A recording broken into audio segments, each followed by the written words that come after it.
So my role, I acted as secretary to the panel experts. So first of all, I had my roles before the site visit, during the site visit, and it would be after the site visit. I compiled the list of evidence, the mapping read, and then of course follow up with the agency to have the site visit session.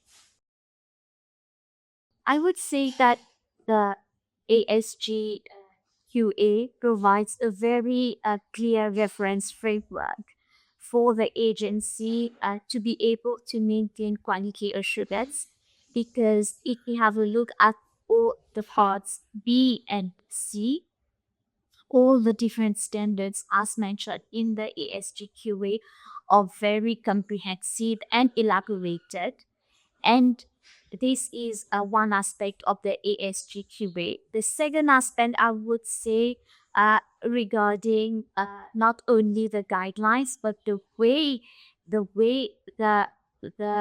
review has been conducted. So we are having a panel of experts from different countries from Africa. So we are bringing in our experiences, different experiences, our knowledge, whatever we know. For example, I come from a regulatory body, so I can find similarities, but at the same time, there are also differences. So we bring in our knowledge and our experiences, and so that we have a comprehensive, let's say, review of the agency. And then I would say that in line with the ASGQA, there is a lot of documentation which is required for each standard. So this documentation ensures, of course, this has been provided by the agency to us, to the final in the XCR, and these documentations are important because these shows that there is a transparency which is very important for QA practices, and of course accountability.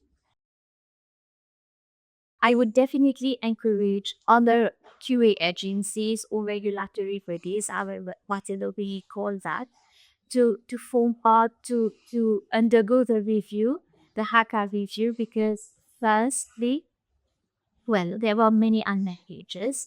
There would be like a common benchmark for if the different agencies undergo the HACCP review.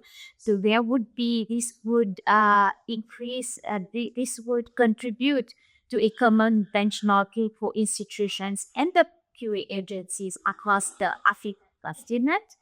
And definitely, this would create a mutual understanding and trust across our African countries, across African borders. And then there would be, this would support a consistent and transparent, credible quality assurance framework or practices as we employ it. And most importantly, according to me, it would be to promote international competitiveness. So these Af- the African, that is our African agencies, we are from the same continent. So they would know, they would try to do better than their counterparts. So it would promote international competitiveness. I mentioned earlier, it would also promote transparency and accountability, because when an agency undergoes such a review, they need to be accountable. As I mentioned earlier, there should be documentation. Everything should be on paper, well documented, so that there is transparency and accountability. So I think that having a common framework and understanding of QA under the HACCP, all those institutions wishing to go for the HACCP review, this would be beneficial not only nationally but also regionally across the African continent.